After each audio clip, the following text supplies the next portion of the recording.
Ante todo, quisiera darles la bienvenida al Museo Arqueológico Nacional y agradecerles su presencia aquí esta tarde dentro del tercer ciclo sobre la arqueología española en el exterior para asistir a la conferencia de nuestro colega Alejandro Quevedo, a quien es un placer volver a recibir en este 2024 en el museo, ya que tuvimos el privilegio de contar con su presencia también el pasado año, casi por estas mismas fechas, creo que fue un 31 o algo así, cuando nos habló sobre la isla del Fraile en la costa de Águilas, en esta ocasión dentro del ciclo sobre la actualidad de la investigación arqueológica en España. Hoy nos va a conducir a la otra orilla del Mediterráneo para darnos a conocer las excepcionales hallazgos arqueológicos que se vienen produciendo en la ciudad norteafricana de Tipasa, en la actual Argelia, ciudad declarada Patrimonio de la Humanidad por la UNESCO ya en 1982. Alejandro Quevedo es doctor en Arqueología por la Universidad de Murcia y especialista en cultura material romana.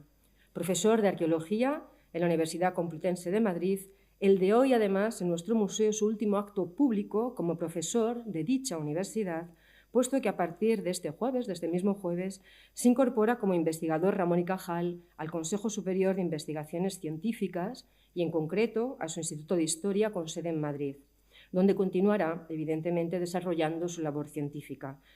Una de las razones por la que desde aquí le damos también la enhorabuena. Nuestro conferenciante posee 5 años de experiencia investigadora en centros de excelencia en Francia, Italia y Estados Unidos. Es autor de casi un centenar de publicaciones entre artículos científicos, capítulos de libros y monografías, y ha organizado varios congresos internacionales, actividad investigadora que ha compaginado además con la docencia universitaria y la formación en excavaciones arqueológicas a sus alumnos. En los últimos años, su investigación se ha centrado especialmente en las relaciones entre la península ibérica y el norte de África en la antigüedad, y actualmente dirige 2 proyectos arqueológicos emblemáticos en ambas orillas: el de la isla del Fraile en Águilas, al que hacíamos alusión hace un momento, y el de Tipasa, por el que nos va a conducir esta tarde. Como sabemos, como es bien sabido, la vecina Argelia atesora algunos de los yacimientos arqueológicos más importantes del Mediterráneo, como es el caso de Tipasa, con cientos de años de existencia, pues fue una ciudad púnica, romana y bizantina, aunque su territorio en realidad no ha dejado de construir historia hasta la fecha. Como nos contará Alejandro, a diferencia del área urbana, su entorno está sometido a un grave deterioro, consecuencia del cambio climático, pero también de la presión urbanística. Y una de las finalidades del proyecto consiste justamente en analizar la evolución del territorio en la antigüedad para generar nuevos instrumentos que garanticen su protección y estrechar además así las relaciones hispano-argelinas a través de esta iniciativa arqueológica bilateral. Como veremos de su mano, los datos obtenidos hasta la fecha permiten comprender la ocupación de la zona y sus conexiones desde la prehistoria hasta la colonización francesa, aunque el análisis se va a centrar sobre todo en la época romana, que arroja unos resultados espectaculares, como veremos a continuación. Se han documentado más de 15 yacimientos inéditos, entre los que destacan villas, hornos, canteras o factorías de salazones. Es, por lo tanto, un placer ceder la palabra a Alejandro Quevedo en esta su casa. Cuando quieras, Alejandro. Pues muchísimas gracias, Margarita. Muchísimas gracias tanto a la dirección del museo como a los organizadores de este tercer ciclo ya de excavaciones arqueológicas en el exterior. Y, por supuesto, muchísimas gracias pues, a todos ustedes por acompañarme esta tarde de martes y estar aquí para que pasemos este rato viajando juntos, de alguna manera, por Argelia. De hecho, verán que les he preparado un PowerPoint, casi siempre lo suelo hacer así, pero es muy visual, tiene muchísima imagen y muy poco texto, para que, de alguna manera, pues, en fin, pues eso, pues viajen, ¿no? Y viajemos todos juntos a Argelia. Mi intervención se va a dividir aproximadamente en 3 bloques, ¿de acuerdo? Primero les contaré un poco los antecedentes, el contexto, o sea, por qué excavamos en Argelia, cómo surge el proyecto, cómo se gesta, el porqué, ¿no? de todo esto. En una segunda parte les explicaré los objetivos principales del proyecto y cuál ha sido la metodología o los pasos que hemos dado para aplicarlos, ¿no? Y para ponerlos en práctica. Y luego les contaré los primeros resultados. Son resultados sobre todo relativos a la campaña de 2021, que es la que tenemos mejor publicada hasta la fecha. Fue la primera, además, la de 2021. Hemos hecho 3 desde entonces, hasta el 23, en el diciembre pasado y tenemos ya autorizada la cuarta para este 2024. En el PowerPoint verán que utilizaré muchas imágenes, la gran mayoría de ellas son de Javier Rodríguez Pandozzi, que es el documentalista del equipo. Tenemos la suerte de contar con un documentalista en la campaña y eso hace que tengamos una documentación muy rica, que no siempre es habitual, pues, del propio equipo de arqueólogos, del equipo de la prospección, del paisaje y sobre todo, pues, de todas las fases del trabajo. Quería empezar con esta primera imagen de Tipasa, que sigue un poco la tónica de la anterior con la que abría, para que vean hasta qué punto la costa de Argelia y Argelia en general es algo verdaderamente desconocido para nosotros. Yo no sé si ustedes imaginaban Argelia como algo así de verde. Cuando uno piensa en Argelia, por lo general piensa en una duna y un camello. Pero es que Argelia es muy grande. Argelia, el desierto argelino que se mete hacia el interior, es un país totalmente distinto a lo que encontramos en la costa y esto está a menos de 300 kilómetros de España, de zonas como Cartagena, Almería, Alicante. Y es algo a lo que vivimos totalmente de espaldas. Esta es una de los hilos, ¿no?, conductores, digamos, del proyecto, de una de las ideas que lo motivó, al intentar coser de nuevo esa historia compartida que teníamos con la otra orilla del norte de África. Para que se sitúen, verán que Tipasa, esta es la provincia de Tipasa, se sitúa a unos 70-80 kilómetros al oeste de Argel, como saben que es la capital de Argelia. Está prácticamente en línea recta, si nos tirásemos con un barco desde Formentera, podríamos llegar en línea recta. Es uno de los puntos más cercanos también a Cartagena, en la península ibérica. Les he marcado Cherchell, porque Cherchell es la antigua capital provincial. En época romana, la ciudad fuerte es Cesarea, Iol Cesarea, que es la actual Cherchell. Pero en la actualidad Cherchell es prácticamente un pueblecillo. Se ha quedado, de hecho, dentro de la ciudad antigua, que es muchísimo más grande que la ciudad moderna. Y, sin embargo, Tipasa, que en la época era más pequeña que Cherchell, actualmente, a nivel arqueológico, es la mejor conocida. Verán que en el PowerPoint aparecen distintamente Tipasa con S y Tipasa con Z. Esto es porque se ha cambiado el topónimo y cuando se escribe con Z es para referirse a la ciudad moderna. Y Tipasa con S es el nombre de la ciudad antigua, de la ciudad romana. ¿De acuerdo? En época colonial francesa, hasta mediados del siglo XX, se utilizaba solamente el topónimo con S, pero ahora han hecho esta distinción. Entonces, bueno, Tipasa con Z es la ciudad moderna que está construida, obviamente, sobre la ciudad de época antigua. Tipasa, además, es un yacimiento que fue declarado Patrimonio de la Humanidad por la UNESCO hace más de 40 años. Y eso fue así por la cantidad de restos que atesora, tanto en la propia ciudad como ahora veremos en un mausoleo cercano, el mausoleo real mauritano, que son verdaderamente dos hitos a nivel arqueológico en el Mediterráneo. La ciudad de Tipasa es una ciudad muy antigua, es una ciudad fundada en época arcaica, en el siglo VI a.C., según la tradición, pero tenemos muchísimos problemas para llegar a esos niveles tan antiguos. O sea, evidencias materiales que demuestren que eso es así, muy poquitas. Pero bueno, según las fuentes, era uno de estos enclaves que los púnicos iban fundando desde oriente hacia occidente cada X kilómetros para poder hacer descansos en sus rutas de cabotaje. La ciudad empezará a tomar forma, digamos, o empezará a parecerse a lo que conocemos a día de hoy a partir ya del siglo I después de Cristo, con la entrada de Argelia en la órbita romana, que se produce bajo el gobierno del emperador Claudio, en torno a los años 40 del siglo I después de Cristo, pero no será hasta un siglo más tarde cuando adquiera un rango superior. Se convierte en colonia con el emperador Adriano a mediados del siglo II después de Cristo, tendrá el nombre de Colonia Aelia Augusta Tipacensium, y a partir de este momento se va a dotar ya de todos los elementos, de toda la panoplia de edificios que hacen reconocible y característica a una ciudad romana que se precie de serlo, ¿no? El foro, la muralla, las vías públicas, cardos decumanos principales, anfiteatro, teatro, varias residencias, además de prestigio como esta que ven aquí. Aquí tienen uno de los cardos principales, ven que va a morir directamente en el mar. Y una de estas villas que se conserva, pues en fin, prácticamente como pueden ver aquí, ¿no?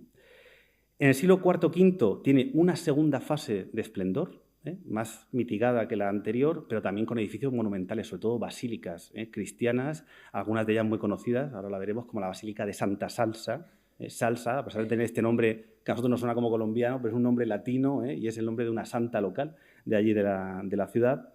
Y posteriormente, en época bizantina, se supone que también tiene algo de ocupación, pero se conoce muy mal, ¿de acuerdo? La ciudad se identifica ya como tal, como Tipasa, desde finales del siglo XIX empieza todo un proceso de excavaciones, ¿no? Sufre un proceso de excavaciones. Digo sufre porque, siguiendo la metodología de la época, obviamente, pues se excava simplemente para descubrir la ruina y la ruina más monumental, con lo cual todas las fases tardías se pierden, no hay estratigrafía, no lo digo con ánimo crítico, es lo que se hacía, ¿no?, en el siglo XIX y la primera mitad del XX, pero es una lástima porque, aunque ganamos en conocimiento respecto a la planta de la ciudad, se perdió muchísima información en lo que tenía que ver con sus fases posteriores. Estas excavaciones que perduran hasta la independencia de Argelia, ¿no?, hasta 1962, y que luego retoma algún colega argelino, como Munir Bushnaki, hacen que el sitio pues, sea muy bien conocido y que en el 82 se declare Patrimonio Mundial por la UNESCO. Aquí tienen un mapa un poco antiguo, pero que les permite más o menos comprender cómo es la ciudad. Es una ciudad que se extiende siguiendo siempre el litoral. Aquí tienen el puerto principal, todo un sistema de murallas, con su puerta bien excavada, con unos conjuntos de necrópolis impresionantes, pero impresionantes de verdad. O sea, yo no he visto una cosa igual en el Mediterráneo, en la salida de la ciudad, a ambos lados. Algunas de las basílicas más grandes del norte de África y luego, pues como ven, anfiteatro, teatro, ya les digo, toda la panoplia de edificios. Esto que ven aquí, eso que pone Route Nacional, todo esto, son las calles actuales, que están por encima de la ciudad antigua. O sea, toda esta parte más cerca de la costa es lo que está protegido por la UNESCO, pero todo lo que se sale de la valla del parque no tiene ningún grado de protección. Lo digo para que entiendan también, para que vayan vislumbrando un poco los porqués del proyecto. Aquí tienen un dibujo de Jean-Claude Golvan, no sé si lo conocen, es este arquitecto y arqueólogo francés que hace estas restituciones, además con acuarela, en lugar de con 3D, que son preciosas y tienen mucho valor para nosotros porque son muy fidedignas, a nivel arquitectónico, a nivel arqueológico, y aquí tienen una perspectiva de la ciudad desde la zona este.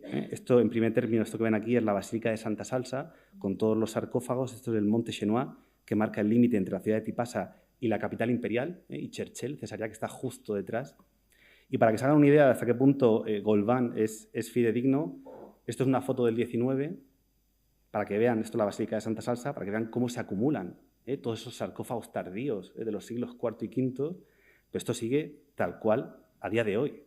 Aquí tienen una planta que realiza hace poco Stefan Ardeleanu, que es un trabajo además precioso, donde ven toda esta concentración de sarcófagos, de mensa de funeraria, ¿no?, esta especie de estructuras sobre las cuales pues, se tomaba el ágape funerario, ¿no?, para recordar al muerto y demás.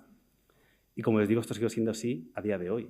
Tienen todos los sarcófagos, muchos de ellos decorados con crismones, hasta el punto de que cuando vamos allí, a veces tenemos que andar literalmente encima de los sarcófagos porque no podemos caminar entre ellos. Hasta tal punto hay profusión de estructuras por todos sitios. Aquí tienen otra imagen de la Basílica de Santa Salsa. En algunos puntos conserva hasta las ventanas originales, o sea, hasta los canceles, con los crismones. Hubo algunas recreaciones de los franceses en el siglo XX, pero con todo y con eso el estado de conservación es excepcional. Es una ciudad, además, que se cubrió enseguida por matorrales, por esta garriga mediterránea que es muy densa, es muy tupida, y entre eso y las dunas crean todo un sistema que cubre y al mismo tiempo protege los restos. No les pongo más imágenes de la propia Tipasa porque tampoco es el objeto de esta conferencia el hablar del yacimiento, sino de su territorio, pero para que se hagan una idea de lo evocador que puede ser el lugar, más que el anfiteatro o el teatro, que seguramente ya habrán visto varios de otras ciudades, les pongo esta de una fuente monumental, del ninfeo de la ciudad, es una fuente pública. Fíjense la altura que tiene conservada, tienen que imaginársela con caños de agua que le iban alimentando, conserva todavía la decoración original in situ, pues que tienen hasta las marcas, si lo ven aquí, de las cuerdas, de sacar con los cubos el agua mientras que la gente se abastecía. O sea, es una cosa verdaderamente... Es un yacimiento donde solo falta imaginarse a la gente andando, pero es fascinante, ¿no?, a nivel arqueológico.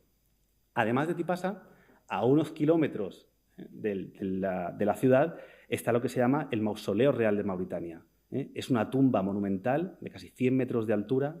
Aquí tienen la escala humana, para que se hagan una idea.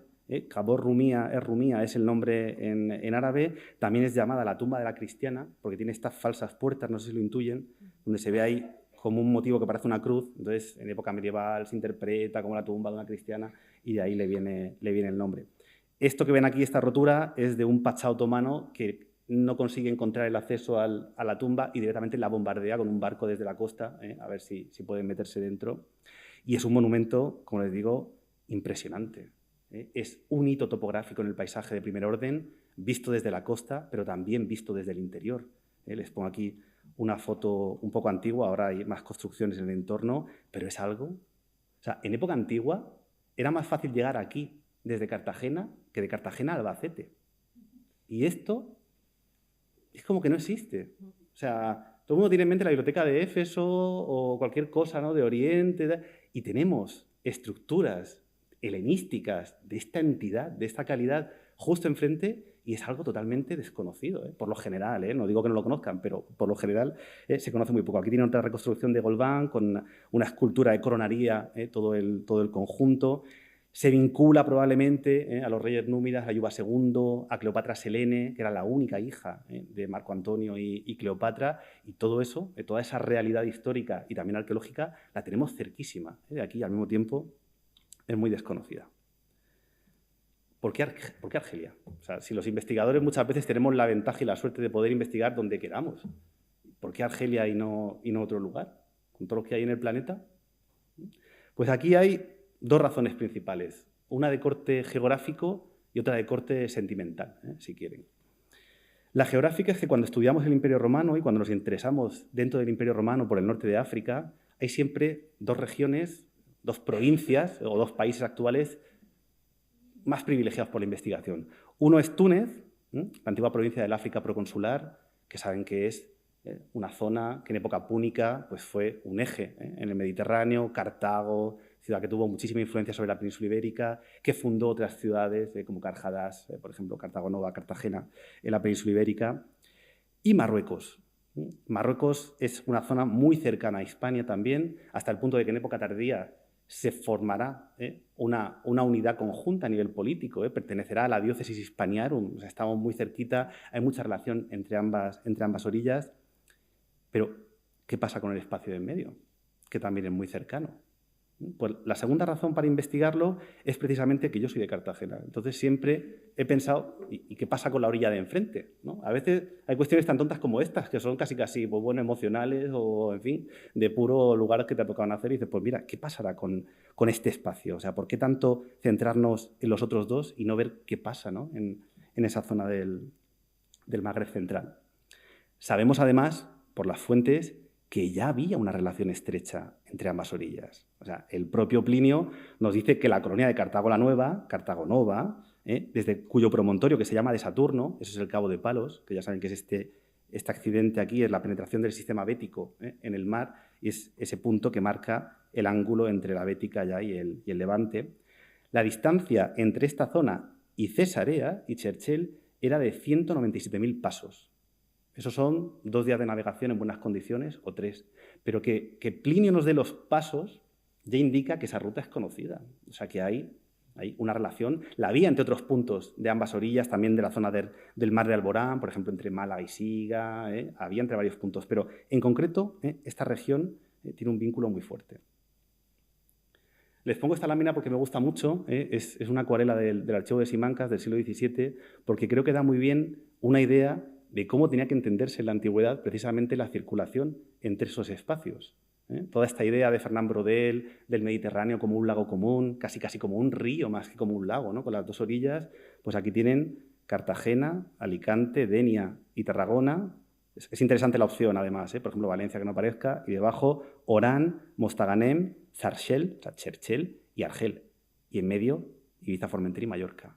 Y fíjense que está visto prácticamente pues, como las dos orillas de un mismo río. Ahora bien, una vez que hemos decidido que vamos a trabajar en Argelia, ¿por qué Tipasa? Con los yacimientos que hay en Argelia. Si además Tipasa ya es patrimonio UNESCO, ¿no sería más interesante trabajar en otro sitio que a lo mejor esté menos conocido o no sé? Pues en esta misma imagen, si se fijan, tienen ya los 2 motivos principales que hacen que ahora mismo Tipasa a nivel arqueológico sea vulnerable y que merezca que le dediquemos más atención, o al menos así lo interpretamos nosotros. Por un lado tienen toda la subida del nivel del mar, el cambio climático, ven que es un yacimiento litoral que literalmente es que se va al agua. O O sea, hay partes de la ciudad que están cediendo, y no solo de la ciudad, también del territorio. Y lo segundo, lo intuyen aquí al fondo, y es un boom urbanístico desmesurado, pero desmesurado. O sea, imagínense la costa de Marbella, pues la multiplican por 10 y tienen lo que está pasando en Argelia. Ya les digo, esos dos factores es lo más llamativo. Aquí tienen, por ejemplo, estos son a veces placas completas de arenisca que ceden con todas las estructuras y se van al agua. En la playa muchas veces la gente está bañando entre las columnas, entre los bloques. Y si se fijan, aquí tienen la ciudad, no sé si distinguen, aquí se ve el teatro, se intuye por aquí, pero todo lo que está fuera del perímetro del parque, que es un parque casi parque natural y parque arqueológico, todo lo demás no está protegido. A nivel constructivo hay un fenómeno muy peculiar en Argelia y es que el Estado provee de vivienda. El Estado construye vivienda social, pero la construye a lo bestia. Hace estas promociones de 12, 15, 20 alturas, a veces en lugares inimaginables, en medio de la nada, y lo hacen sin supervisión arqueológica. Entonces, claro, esto está a 200 metros literalmente del parque arqueológico. Entonces, urge documentar todo eso antes de que desaparezca. Yo sé que es muy fácil ser crítico desde aquí y decir, ¡ay, los argelinos, desde luego, qué barbaridad, mira cómo construyen tal! Pero estaría bien que no olvidásemos de dónde venimos. Les pongo una imagen de Murcia precisamente porque yo soy de allí. Tenía esta película la cosa, de un promotor urbanístico que estaba frustrado porque no podía construir tanto como él quería. O sea, no hay un tramo del litoral español que no esté machacado. Entonces, bueno, precisamente porque lo sufrimos, podemos decir, no lo hagáis, pero no somos quienes, desde luego, para dar lecciones. En este contexto es cuando planteamos la posibilidad de lanzar el proyecto Tipasa. Ahí tiene el nombre completo: ocupación, producción e interconexiones en el territorio de una ciudad africana durante la antigüedad. Aquí ven que hemos cogido como logo del proyecto el propio mausoleo, porque es algo que es referente para todo el territorio. Es un proyecto en el que colaboramos con la Universidad Mosleh Abdallah de Tipasa, son nuestro partner allí.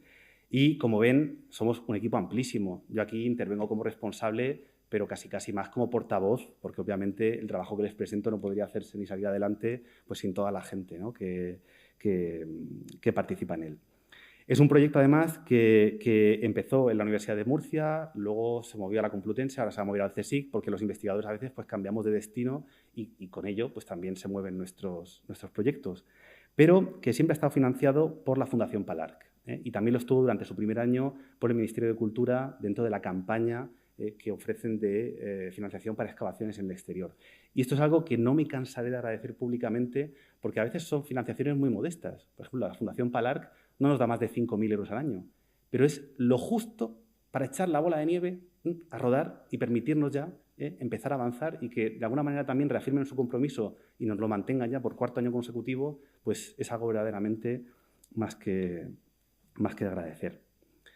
Los objetivos del proyecto básicamente son tres, muy amplios. Uno es pues, analizar el territorio, entendido de manera muy extensa, todo el hinterland de la ciudad de Tipasa, en una cronología además bastante ambiciosa, de más de un milenio, desde el siglo VI a.C.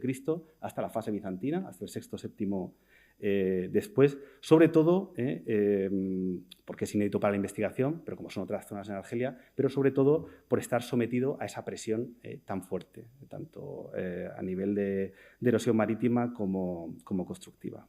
La idea es generar una carta arqueológica que también permita a los colegas argelinos gestionar ese patrimonio. O sea, nosotros obviamente colaboramos siempre con ellos y todo se hace de forma bilateral y a 50%, y no se trata de imponer nada, se trata de entrada de documentar. Y luego es su patrimonio, son ellos los que deciden cómo gestionarlo, ¿no? y qué hacer con él. A nivel científico, para nosotros es muy interesante poder materializar, ¿no? Poder ver cómo son esas dinámicas socioeconómicas desde una perspectiva arqueológica entre ambas orillas del Mediterráneo. Y lo es porque a nivel de fuentes no podemos avanzar más. Las fuentes ya las hemos leído por arriba, por abajo, les hemos dado la vuelta, no sabemos las citas de Plinio de memoria, las de Polibio, y si desde Siga a Málaga había tanto. Hace falta documentación nueva, y para eso tenemos que ir al campo y tenemos que generar nuevos datos. Y, por supuesto, también como un instrumento casi de diplomacia cultural, si quieren, entre ambos países. Y dentro de esa dinámica es especialmente importante pues, la formación de los estudiantes del Centro Mosley Abdallah de Tipasa. Todo esto, por supuesto, es muy lento. Piensen que es un país todavía muy vertical, es como España en los años 60. O sea, cualquier permiso nos lo firma el ministro directamente. Y si hay un cambio en el ministerio, cosa que pasa cada 3 meses, hay que volver a firmarlo. O sea, no es como nosotros que tenemos una estructura más en comunidades autónomas, es todo muy lento. Se lo digo porque, aunque la primera campaña la hacemos en 2020, solicitando el proyecto, perdón, en 2021, solicitando el proyecto en el 20, pero la convención se firma en 2019, o sea que es todo, cuesta todo mucho tiempo. La convención, por cierto, la firmamos en la Universidad de Murcia y se lo cuento como anécdota. Fuimos el colega argelino y yo a ver al rector de la Universidad de Murcia para firmarla y me dice el rector de la Universidad de Murcia, bienvenido a mi país. Le dije, no, si el argelino es él, yo soy el español, pero es lo que tiene que tener un perfil tan exótico. Aquí tienen el espacio que nos propusimos prospectar. Es una franja costera de más de 25 kilómetros. Obviamente seleccionamos partes dentro de ese territorio porque si no sería inabarcable. Pero a priori es toda esta zona que tienen el Monte Xenoa, aquí tienen la ciudad de Tipasa y aquí el mausoleo real. Por supuesto, siempre hay trabajos previos. No nos tiramos al vacío, ¿no? Siempre partimos de toda la gente que nos ha precedido, que ha trabajado en la zona. Hay un trabajo fascinante, que es el Atlas Arqueológico de Argelia de 1911, y digo fascinante porque es que tiene una precisión, un volumen que tiene más de 100 años, que se hizo de forma casi artesanal, y tiene una cantidad de datos que es increíble. O, por ejemplo, este volumen mucho más posterior, ¿no?, del 84, de Philippe Lebeau, que hace poco nos contaba en un congreso, porque el hombre sigue vivo, que hace las prospecciones a caballo, con el perro por allí, y tienen una precisión que ya quisiéramos nosotros con nuestros GPS, ¿no? Entonces, bueno, aquí ven que hay un trabajo previo. Hay trabajos más recientes, el proyecto Marea de los ingleses, trabajos también de nuestros propios partners allí argelinos. Compramos cartografía digital también para poder ubicar de la forma más precisa posible todos los hallazgos, ¿no?, y tener pues, mapas actualizados y con la mayor calidad posible del territorio. Compramos vuelos también antiguos, algún vuelo americano, vuelos para ver sobre fotos de hace pues, 30, 40, 50 años, cómo evoluciona el territorio. Si ha habido zonas que se han perdido, para ver si podemos hacer teledetección, o sea, para ver si a partir de esas imágenes somos capaces de distinguir ya estructuras en el campo a las que luego ir físicamente, ¿no?, para comprobar si hay algún resto. Aquí ven sobre estas imágenes luego pues colocamos, ¿no?, todos los yacimientos que vamos encontrando. Aquí tienen esta serie, esto lo preparó el colega Jesús García Sánchez. Esta serie de Google Earth no es ni de 2 décadas, pero para que entiendan hasta qué punto la ciudad de Tipasa está devorando todo el entorno del parque arqueológico. Esto es el parque arqueológico. Ahora se moverá la animación. Fíjense sobre todo en esta zona, en el oeste, pero sobre todo en la zona este.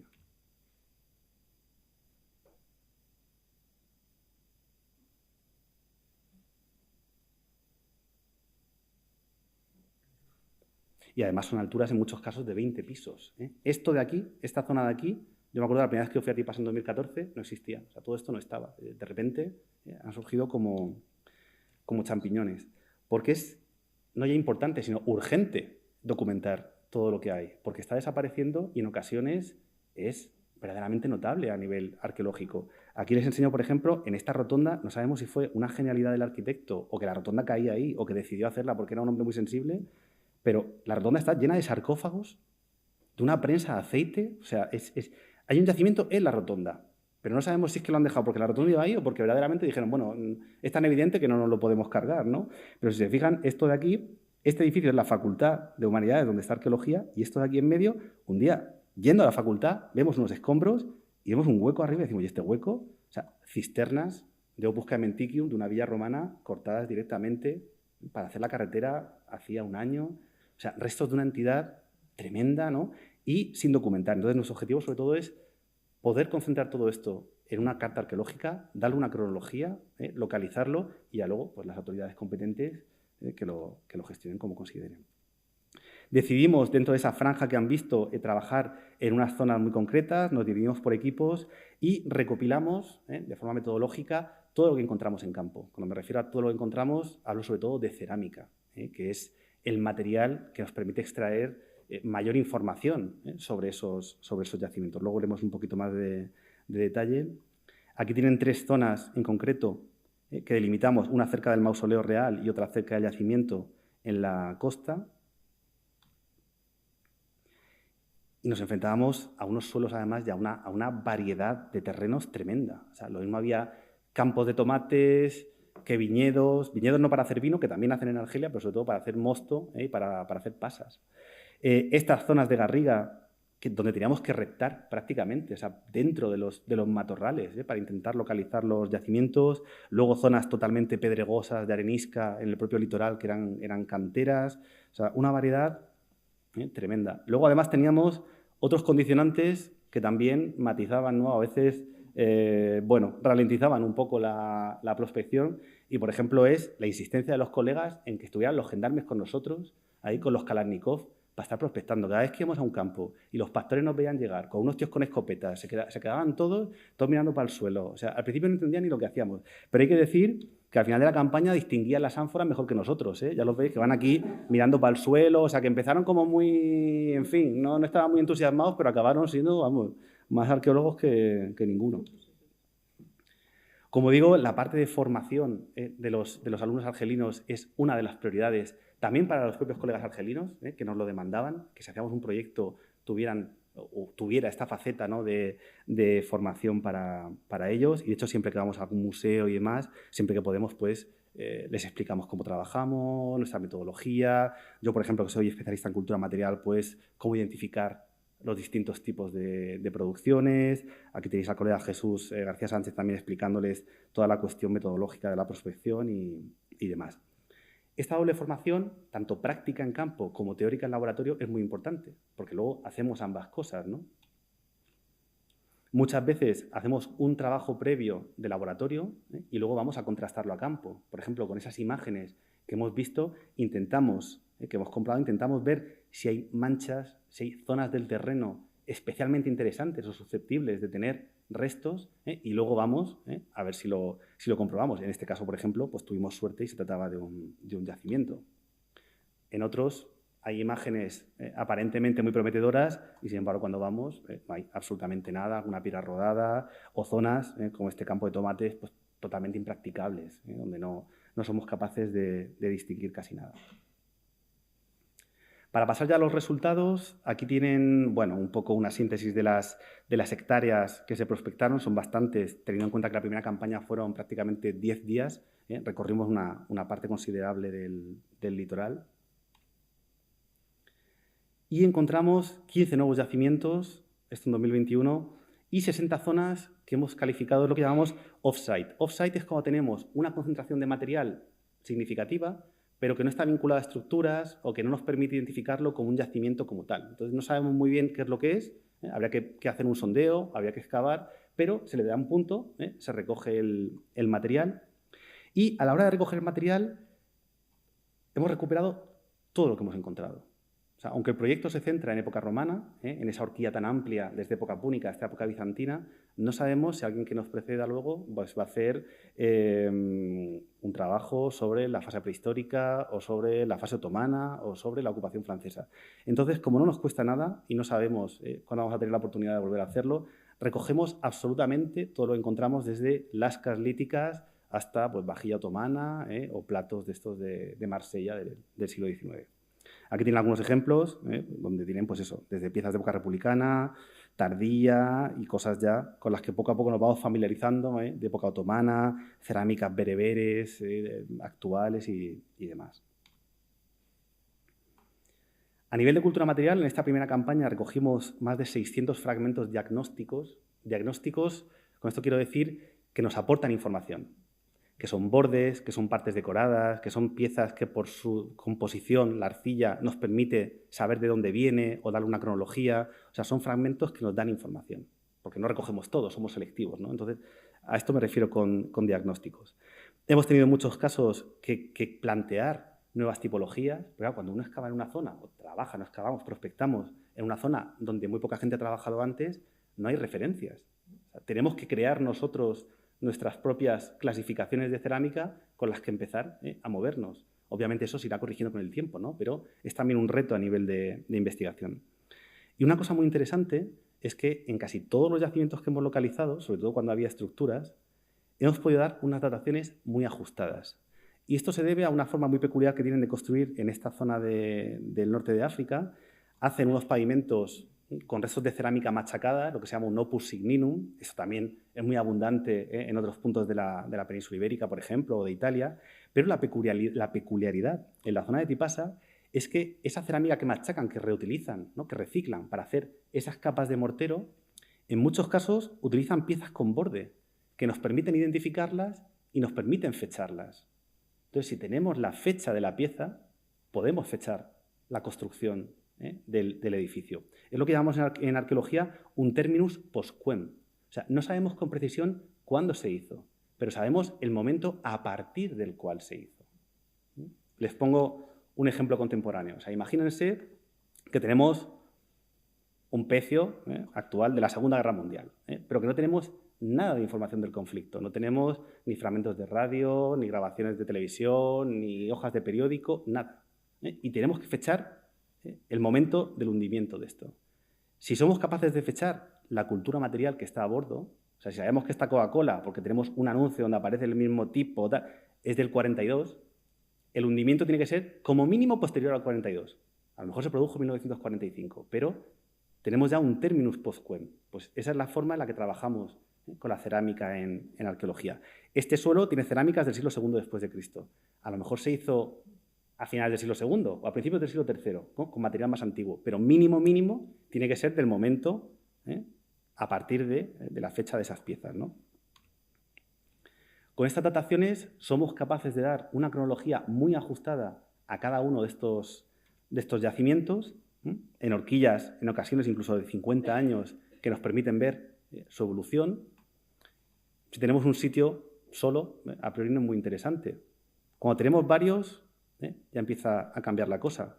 Pero si somos capaces de juntar toda esa información, aquí tienen una gráfica con todos estos yacimientos off-site, ¿no? Son 60, con esta, tiene mucho ruido, ¿no? Ven que está todo mezclado, pero si la limpiamos, empezamos a ver tendencias, empezamos a ver fenómenos históricos, empezamos a ver qué ha pasado en la ocupación de ese territorio, ¿no? Empezamos a ver que, por ejemplo, en época republicana inicia un boom que dura en época imperial, que en el siglo III hay un problema de algún tipo, pero se desocupa, se despuebla gran parte del territorio, que vuelve de nuevo en época tardía a tener una fase de esplendor. O sea que ya empezamos a tener datos con los que empezar a hablar.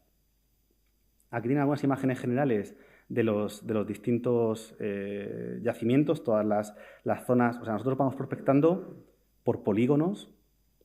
A veces nos centramos en zonas que hemos podido intuir en la cartografía digital que son interesantes, pero independientemente de eso, lo hacemos de forma sistemática en muchas otras, ¿no? Porque no sabemos si vamos a encontrar algo. Entonces, aquí tienen varios yacimientos que localizamos. Esto era la zona 1. Lo mismo para la zona 2. A veces hay campos a los que no se puede pasar porque pues, el propietario de turno no nos da el acceso o porque están vallados, pero la idea en un futuro es seguir completándolos todos. Aquí tienen otro. Y aquí tienen un poco los distintos yacimientos que hemos encontrado. Esta gráfica, como ven, es prácticamente idéntica a la de los off-site, esta evolución que demuestra que en época altoimperial, en los primeros siglos de la dominación romana, hay un boom en el territorio, se ocupa de forma masiva, para luego tener aquí un descenso muy acusado en el tercero, volver a remontar en época tardía y desaparecer. Pues en esta primera campaña de 2021 hemos localizado los restos de lo que podrían ser 12 villas altoimperiales, algunas muy monumentales, como la verán, asentamientos tardíos que también son muy interesantes, porque a veces no tenemos grandes restos arquitectónicos, pero sí que tenemos cerámica que nos indica que ahí hubo algo. No sabemos si una granja, si una estructura de tipo más humilde, pero eso también es importante considerarlo en la secuencia histórica. Hemos encontrado hornos de cal, y cuando decimos hornos de cal nos referimos a esta monstruosidad. O sea, Jesús me dirá 1,80 para que se hagan una idea. Fíjense, son unas estructuras que se excavan directamente en el suelo, que están muy vinculadas a la construcción de la propia ciudad seguramente, habrá que fecharlas en torno a época imperial, en el que se acumulan piedras calcáreas que se van quemando muy lentamente y con las que luego se obtiene la cal viva, ¿no? Tenemos también canteras de arenisca, tenemos cetariae, que son piletas para la producción de salazones. Y aquí les pongo algunos ejemplos. De estas sí que había algunas que estaban documentadas. Nosotros las hemos vuelto a documentar, las hemos ubicado con precisión, hemos intentado fecharlas también, pero esto, por ejemplo, pues se conocía, ¿no? desde el siglo XIX. Ya ven, todos los bloques, algunos todavía in situ, todo de época romana. Esto es una de las villas altoimperiales. O sea, esto es un conjunto de cisternas que encontramos. Esa imagen que han visto casi así del bosque que íbamos ahí como medio arrastrándonos, es que es todo muy peliculero, de verdad, en Argelia. O sea, esto es un conjunto de 3 cisternas, no sé si lo distinguen, esta es la primera cámara, esta es la segunda y se atisba una tercera, que tenía hasta murciélagos dentro colgando, o sea, es que era de verdad muy rollo Indiana Jones, pero es un complejo inédito para la investigación, que está, ya lo ven, o sea, se le pasa un trapo y se puede vivir dentro. O sea, aquí no porque son las cisternas, pero quiero decir, a nivel arqueológico es una potencia increíble. Y como esto, hemos encontrado bastantes más. Esta, desde luego, es la más monumental y la mejor conservada, en parte por estar debajo de este conjunto de matorrales que han impedido el acceso, ¿no? Tenemos incluso un posible muelle romano, que es también una estructura muy excepcional en época antigua. La parte superior tiene unos raíles metálicos, seguramente se reutiliza en el siglo XIX, pero toda esta parte de aquí huele a una refacción de bloques más antiguos reutilizados en época tardía. O sea, simplemente por esto ya habría valido la pena la campaña. Es que verdaderamente fue riquísima. Con teledetección, aunque esto no pudimos comprobarlo yendo al campo, parece que intuimos una vía de acceso a la ciudad por la zona sur, que no estaba clara hasta ahora, no sé, igual aquí la intuyen mejor. Habrá que ir a verificarlo o hacer algún sondeo. Pero como ven, el territorio es riquísimo. A nivel de hallazgos es una cosa verdaderamente fascinante. ¿Qué hacemos con todos estos datos nuevos? O, por ejemplo, con toda esta cerámica que vamos recopilando. Pues podemos hacer nuevas lecturas de estos intercambios económicos con las dos orillas. Y como además hemos avanzado en estas últimas décadas en los centros de producción de ciertas piezas, por ejemplo, de la península ibérica, podemos identificarlas con mucha mejor precisión. Antes decíamos, esto es una ánfora hispánica. Ahora podemos decir que es una ánfora de Málaga, o que es una ánfora de Barcelona, en concreto de la región del Maresma, o que es una ánfora de la zona de Cartagena. Esta para vino, esta para salazones, esta probablemente para vino. O sea que podemos ver cómo los intercambios tuvieron que ser mucho más complejos de lo que creíamos y de lo que nos decían las fuentes. No solamente podemos hacer nuevas lecturas, podemos también hacer nuevas relecturas, porque a veces con información nueva es posible volver atrás, ¿no? Coger cosas que ya están publicadas y darles una vuelta de tuerca. Esto, por ejemplo, durante la prospección encontrábamos bastantes fragmentos de este tipo de cerámica. Esto pertenece a ánforas de Ibiza. Son unas ánforas muy características porque tienen estas estrías por fuera, son muy micáceas, una mica plateada. Se pueden identificar hasta por el tacto. A veces a los chicos les decíamos que las identificaran con los ojos cerrados, a ver cuáles eran de Ibiza, porque son muy jabonosas. O sea, son unas ánforas muy fáciles de reconocer. Y decíamos, qué raro que en la prospección aparezcan tantas y que no haya en ninguna publicación antigua ninguna mención a ánforas de Ibiza. Nos ponemos a buscar y aparecen, por ejemplo, del foro de Churchill publicadas todas estas como thick round handles y decimos, pero si estos son todo ánforas de Ibiza. Y cuando nos ponemos a mirar en los museos, lleno de ánforas de Ibiza. Lo que pasa que no se habían identificado correctamente. O sea, que no solamente los datos que conseguimos nuevos permiten avanzar porque son nuevos per se, ¿no? Porque son inéditos, sino que también permiten volver atrás y reinterpretar estas cosas que ya estaban publicadas. Además, hemos definido varios tipos nuevos de cerámica de allí. No me extenderé con eso porque si no nos quedamos aquí hasta las 12 de la noche, porque además me encanta esta parte de la cerámica. Pero bueno, simplemente un atisbo sobre estas cerámicas, por ejemplo, de cocina de esta zona de Argelia, que son interesantes por muchos motivos. Primero, porque ahora que las identificamos, seguramente empezaremos a verlas también en otros lugares como importaciones en la península ibérica. pero antes no las veíamos porque no sabíamos lo que estábamos buscando, no éramos capaces de identificarlas. Pero es que además, como no las tenemos bien fechadas, también nos sirven como elemento de datación, como instrumento para nosotros mismos, cuando hacemos la prospección, para poder matizar la cronología de esos yacimientos. Aquí tenemos, por ejemplo, una tapadera de esta categoría, de cerámica de cocina tardía de la Mauritania cesariense, incrustada en un bloque, en el bloque este de la rotonda precisamente. Aquí ven la rotonda con los sarcófagos, los edificios acechando. Es una zona que además tenía una prensa de aceite y se fecha todo en un momento posterior al siglo IV, gracias a estos fragmentos. Tenemos también datos nuevos y son muy interesantes sobre qué producía el territorio. O sea, apenas conocemos ánforas de la costa de Argelia, una costa de 1.200 kilómetros de extensión, con ciudades potentísimas. Piensen en Hipona, la cuna de San Agustín, la propia Cesarea, la propia Tipasa, Icosium, Argel. ¿Qué producía esa gente? ¿No producían excedentes? ¿No comercializaban nada? ¿Todo lo que producían era para consumo? Imposible. Sería una anomalía dentro del litoral del Mare Nostrum. Entonces tenemos, por ejemplo, estas piezas, este tipo de ánforas, la 3, el 30, K y 1A. Estas son de una zona que está más hacia la Cabilia y son las únicas que conocemos de Argelia porque llevan un sello muy apañado en latín que pone Ex Provincia Mauritania Caesariensis, que significa hecho en la provincia de la Mauritania Cesariense, como Made in China, ¿no? Pero versión antigua y en latín. Esto es excepcional, lo tenemos en muy poquitos lugares del imperio. Ojalá todas las ánforas fueran tan fáciles de identificar. Pero, por ejemplo, en la prospección encontrábamos esta, que parece hecha en pastas locales. O sea que no sabemos qué pudo contener, si nos fiamos de la tipología seguramente vino, pero es un hilo del que ir tirando paulatinamente. Las ánforas son muy interesantes para nosotros arqueólogos, no por el contenedor en sí, y por eso le pongo las garrafas de aceite. O sea, piensen en las ánforas como un contenedor. Lo importante es lo que contiene. Lo importante era el vino, o las salsas de pescado, o el aceite. El envase no tenía ningún valor. Para nosotros sí, porque nos da información, pero tienen que pensar en algo tan banal pues como una lata de atún o como una garrafa de aceite. Durante la prospección encontramos también, por ejemplo, piletas para la producción de salazones. Las salazones, el garum, las salsas de pescado, en época antigua generalmente se suelen envasar en ánforas. ¿Dónde están esas ánforas? O sea que poco a poco vamos empezando a ver algunas de las piezas del puzzle que tenemos que completar. Lo que pasa, claro, que es un puzzle para el que no tenemos la caja, ¿no? No sabemos cuál era la imagen original. Tenemos en estas piletas también fragmentos de cerámica incrustados que nos permiten fechar todo eso, con lo cual vamos paulatinamente acumulando datos, ¿no? y progresando.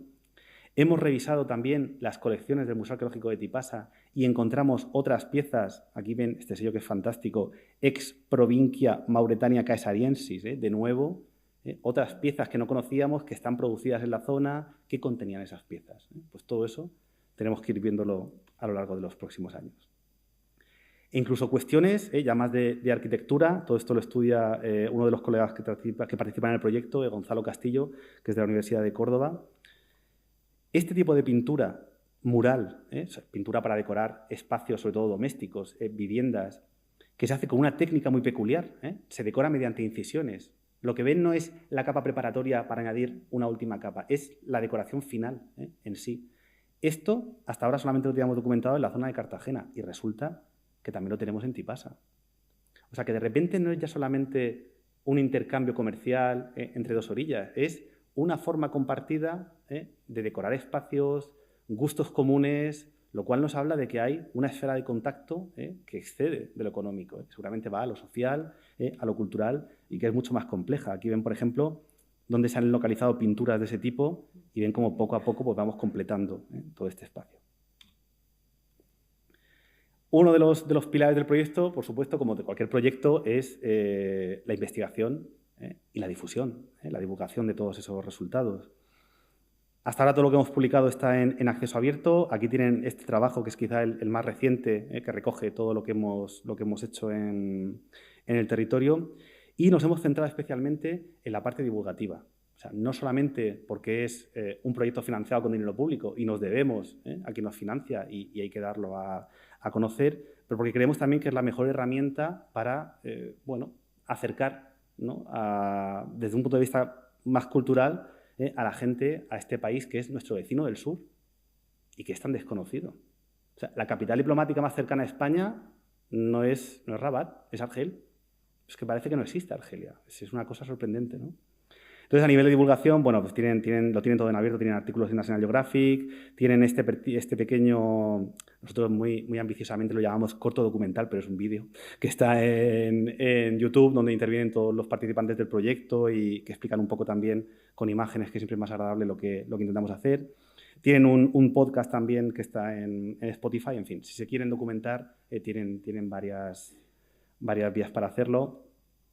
Hemos hecho trabajos de corte más divulgativo, en concreto en la revista de Informes y Trabajos del Instituto de Patrimonio Cultural, hasta los eligieron para la portada. Y allí en Argelia, tanto en el Instituto Cervantes de Argel como en el de Orán, hemos hecho una exposición fotográfica del proyecto con las fotografías de Javier Rodríguez Pandozzi, y también aprovecho para dar las gracias tanto a Sandra Rivas, que es la directora de Cervantes de Argel, como a Juan Manuel Cid, que es el director del Cervantes de Orán, porque hacen una auténtica labor de diplomacia cultural, como si fueran la embajada, permitiendo pues, que colaboremos y que hagamos estas acciones conjuntas. Ya para terminar, simplemente 2 o 3 reflexiones finales de por qué esto es importante o qué podemos aprender con esta documentación, ¿no? que estamos recopilando, o para qué sirve esto.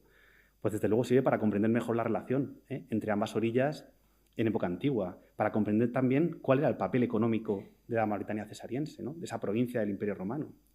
Es especialmente interesante observarlo desde un punto de vista arqueológico, porque si leemos las fuentes clásicas, la gran mayoría de cosas que se nos dice que exporta la provincia son todas perecederas. O sea, no queda nada en el registro arqueológico. O sea, el Expositio Totius Mundi et Gentium nos habla de grano, nos habla de esclavos, nos habla de tejidos, seguramente también pues, maderas nobles, animales para el circo. Todo eso desaparece. Salvo que sean condiciones excepcionales, ¿no? como las que puedan tener en Egipto, es muy difícil encontrar todo esto en el registro arqueológico. La cerámica, sin embargo, permanece. O digamos que cuesta más que se destruya, y eso nos permite físicamente materializar estos intercambios, de ahí que le demos esa importancia. Esto que tienen aquí, por ejemplo, son lucernas que sabemos que se producen en Tipasa. Tenemos hasta los moldes. Sabemos que es un producto típicamente tipasitano y las encontramos en el sureste de la península ibérica. No sabemos con qué viajan, pero que viajasen solas es raro. Seguramente viajen con sacos de cereal que no se conservan o viajen con otras cosas, pero es una de las pistas que nos permite empezar a reconstruir además estas relaciones. Estas son tremendas porque tienen una leyenda alrededor que pone Lucerna colatas ab apse, emite lucernas colatas ab apse, que es como una especie de leyenda publicitaria de compre las lucernas de Asenes. Es un tipo que en el siglo V pues, crea esta especie de fórmula, ¿no? de marketing sobre sus propios productos.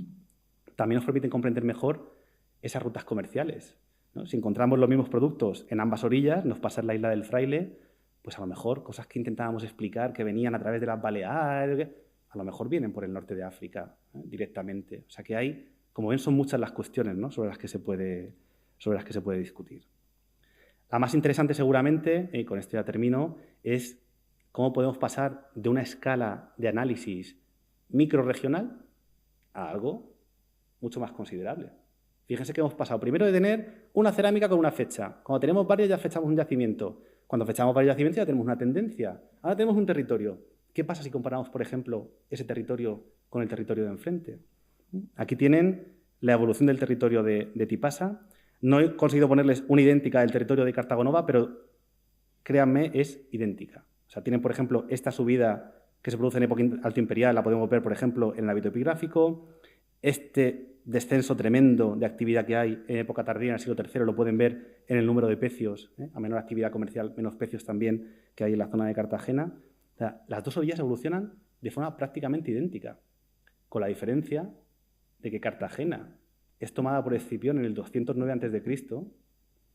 y Tipasa entra en la órbita romana con el emperador Claudio en torno a los años 40 del siglo I. O sea, 250 años de diferencia y evolucionan igual. O sea, que, por ejemplo, esta historia que nos han contado de no, es que es el imperio o es el Estado romano el que genera ciertas dinámicas, a lo mejor no. A lo mejor son los privados, o a lo mejor tenemos que explicarlo de otra manera, pero en cualquier caso son preguntas muy interesantes que podemos empezar a hacernos, ¿no? sobre la base de esta documentación.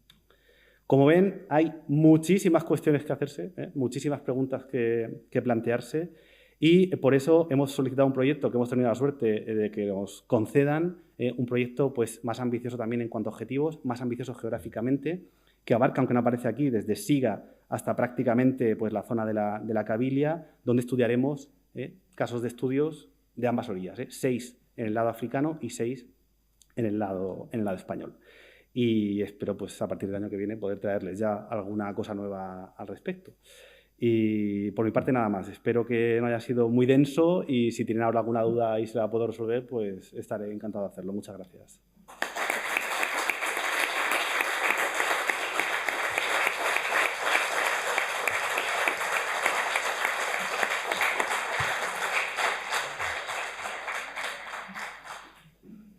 Pues muchísimas gracias, Alejandro, por este apasionante, yo creo, camino por toda esta zona y tan ameno. Antes de dar la palabra al público, yo iba a preguntarte, ¿no genera una cierta desazón pensar que esto puede continuar? O ya sé lo que decías antes de España de los años 60, ¿no? Pero ¿cómo ves esa...? Quiero decir, se hacen... No sé si hay expolio o no, sencillamente el expolio consiste en la destrucción sin más. Es que es muy complejo. Tiene que ser complejo, ya, por eso sé que la respuesta tampoco va a ser fácil, pero... Es complejísimo porque muchas veces no se entiende el valor de lo antiguo, eso por un lado, y por otra parte hay un pozo colonial que es muy fuerte y ciertas cosas se vinculan a lo romano. O sea, lo romano es... O sea, Argelia era Argelia desde que el mundo es mundo y fue colonizada sucesivamente, ¿no? Entonces, claro, lo romano no, lo otomano sí, porque lo otomano es nuestro periodo de esplendor. Los franceses están mal vistos, pero los españoles no. Porque yo, por ejemplo, cuando estamos ahí con los colegas de Orán, sobre todo, que son muy, muy divertidos, hablan de la presencia española en Argel, por ejemplo, en Orán, ¿no? En 1509, pero hablan de la ocupación francesa. Y es como, oye, ¿no son las dos ocupación? Ya, bueno, pero... O sea, y muchas veces no se entiende... Nosotros intentamos no juzgar y documentar, ¿no? Lo que encontramos, pero... Si ya en España, en algunos lugares, todavía hay que hacer mucha pedagogía para explicar el valor de esos restos antiguos, allí a veces sucede que no lo entienden porque son de tal calidad que dicen, ¿cómo va a ser esto romano? U otros te dicen, bueno, ¿qué más me da? Lo romano no... También hay gente, por supuesto, muy sensible, muchas instituciones de arqueología que se pelean, que se parten la cara, ¿no? Dicho en plata, por sacar adelante su patrimonio, independientemente de su cronología. Pero a nivel general, a veces... bueno, pesa esta tradición, claro, es que es muy fuerte. Es que la guerra de independencia fue hace 60 años prácticamente, fue en el 62. Entonces, bueno, las formas de leer su pasado son muy interesantes porque están muy condicionadas por un pasado muy reciente. Como anécdota, o sea, por ejemplo, es que fue tremendo. Nos contaba un día un amigo que en la radio tenía como una especie de programa de consultas amorosas y había como un imán que respondía. Y llamaba a un hombre diciendo que estaba con una mujer que era romana. Y el hombre le decía que no, los romanos, porque los romanos, claro, es que en Argelia vinieron muchos años. Y estaba con una rumana. Pero el hombre lo decía como si fuera una romana de hace 2000 años y era algo peyorativo, ¿no? Para que se vea hasta qué punto, en fin, es una anécdota que obviamente no representa todo, pero da una idea de... Más allá de la Universidad de Pitasa, sí que hay intenciones desde el Estado para gestionar el patrimonio después de estos proyectos, ¿no? El problema es que hay como islas dentro del patrimonio, o sea, lo que está protegido por la UNESCO del Parque Arqueológico de Tipasa, eso es intocable. Eso está protegido al máximo nivel internacional, pero lo que está justo a 3 metros no. Entonces, hay agencias, está el CNRA, que es el Centro Nacional de Investigación Arqueológica, que se ocupan también de estos controles, pero en muchos casos no dan abasto. De ahí también que insistamos tanto en el aspecto formativo de estos chicos que van a ser los arqueólogos y las arqueólogas que el día de mañana pues, se ocuparán también de intentar poner en valor ese patrimonio, o al menos documentarlo, que es nuestra obsesión, documentarlo por si desaparece, que al menos quede constancia de lo que hubo. Has comentado antes que teníais el primer año financiación por parte del Gobierno de España, del Ministerio y demás, pero que después no. ¿Por qué? Porque no lo solicitamos, sinceramente. Porque hacía falta un papel del Ministerio y como cambió el ministro, no nos daba tiempo. Es que hay que ir físicamente al Ministerio, allí no teníamos margen para solicitarlo. Y sí, claro, se podía haber falsificado, pero no quisimos incumplir la ley. Entonces, la solicitud de PALARC había surgido antes durante el año y se pudo pedir con el permiso del anterior y uno nuevo que nos habían hecho, pero para el Ministerio hacía falta otro y no llegó a tiempo. Pero el Ministerio además se portó fenomenal en la convocatoria en la que participamos y vamos, con el Instituto de Patrimonio Cultural de España, desde luego todo estupendo, tanto a nivel de financiación como de facilidades para llevar adelante el proyecto. Lo que pasa es que como luego hemos tenido problemas por parte burocrática en Argelia, nos hemos centrado en PALARC, que exige menos requisitos en ese sentido, o digamos que con los permisos que nos dan los colegas de la universidad podemos ya funcionar. Es una cuestión meramente burocrática. Pero no es por falta de ganas de pedirle al Ministerio más dinero, ¿eh? O sea que... De parte de España, ¿solo estás trabajando tú hoy día ahí en Argelia? Hay otro profesor que creo que es argelino de origen, pero que trabaja en Burgos con cuestiones de prehistoria, que también trabaja en Argelia. Y creo que él también está financiado por PALARC, pero somos los únicos. Somos los únicos que estamos allí. Yo creo que por una cuestión también de tradición de estudios. Claro, porque aquí quizá en Marruecos hay zonas donde se habla español o donde desde universidades como Cádiz, que están más cerca, se puede trabajar. Nosotros, por ejemplo, utilizamos el francés como lengua vehicular, porque ellos no suelen hablar español y nosotros no solemos hablar árabe. Y yo, por ejemplo, empecé a ir a Argelia porque durante mi estancia, o sea, cuando uno acaba la tesis doctoral, puede pedir becas fuera, ¿no?, en el extranjero, lo que se llaman postdoctorales, y durante mi postdoc estuve en Francia, y en ese momento estaban haciendo la ampliación del metro de Argel, que era un metro que en vez de hacerlo de la zona antigua a la zona moderna de la ciudad, lo habían hecho de la zona moderna de la ciudad hacia la zona antigua. Y la zona antigua, que está a los pies de la Casbah, es patrimonio UNESCO y tenían que excavarlo sí o sí con metodología arqueológica. Entonces, montaron una misión franco-argelina y como yo estaba en ese laboratorio en ese momento y era del sureste de la península y pensaban que por cercanía geográfica quizá podía tener más conocimiento de la cerámica, por eso me mandaron y ahí fue donde también empecé a interesarme más, ¿no? O digamos que a nivel burocrático vi un poco la puerta o cómo moverme, pero si no es difícil porque no tenemos la tradición con Argelia. Si no hay ninguna pregunta más, no veo más brazos levantados. Pues nada, nuevamente muchísimas gracias. Gracias a vosotros. Por esta charla y a todos ustedes por su presencia hoy aquí.